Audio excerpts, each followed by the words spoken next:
Hey everybody, it's Matt Stark here with Windermere Real Estate. Hope you're doing well.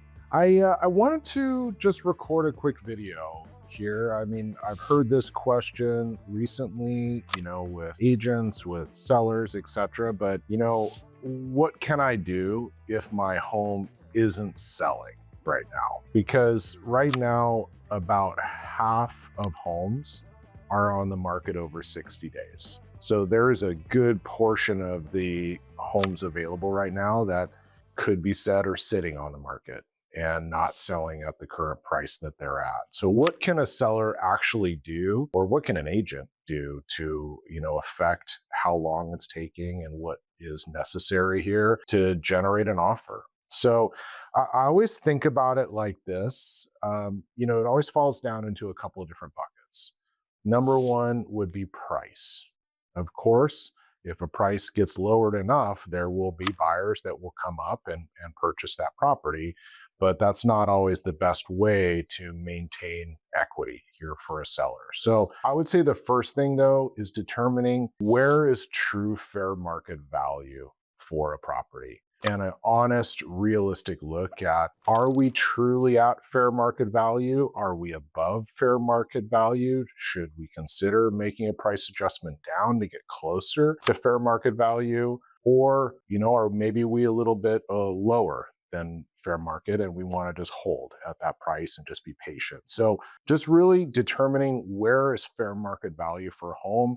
Are we priced high, right in the middle, or low based on that?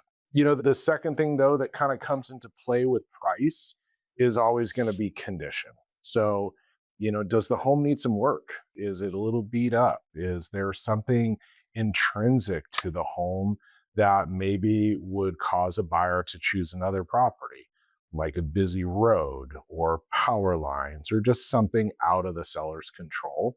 So if there are condition issues, getting those taken care of is always going to be the easiest and generally the least expensive way to go about it. If it is something, though, that you can't fix or don't want to spend the money on, making sure that the home is priced based on the condition that it is. Because if there is, similar homes at a similar price, but they maybe have more upgrades, more features, it's only logical that a buyer is going to want to get the most value for their money, and they will choose a home that's in better condition versus one that's in poorer condition, which just makes total sense.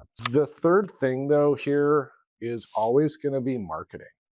If a home's not selling, I think realistically, and from an agent's perspective, from a seller's perspective, asking, are we really doing everything to present the property? Does it have a 3D tour? Does it have a digital floor plan?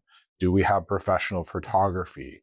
Do we have all of the information that a buyer needs to make a determination on a property readily available to them? If we're missing any of that, that can really affect how buyers perceive a property. So definitely making sure that it has all that information so that we're presenting the best to the marketplace is really critical. The other thing, though, is having an aggressive agent.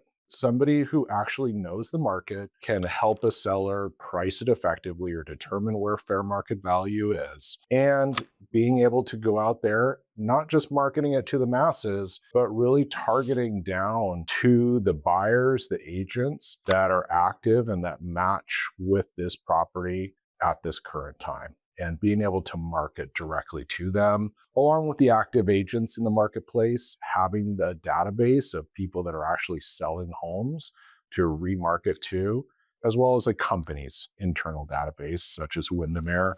We have our own agent network that we can market directly to as well. So all of those steps are really necessary to make sure that if a home isn't selling and we've eliminated all of that, then price or time would be the only two other variables. Either we're patient at a price or we reduce the price to help it sell faster, because time and price always go hand in hand. So I hope that's kind of a long explanation here, but I hope you find value in that. And that's just, that's the reality of the market as I see it here right now. If you have any questions or need anything or for one, an evaluation on a particular property, please feel free to reach out here anytime. Thank you.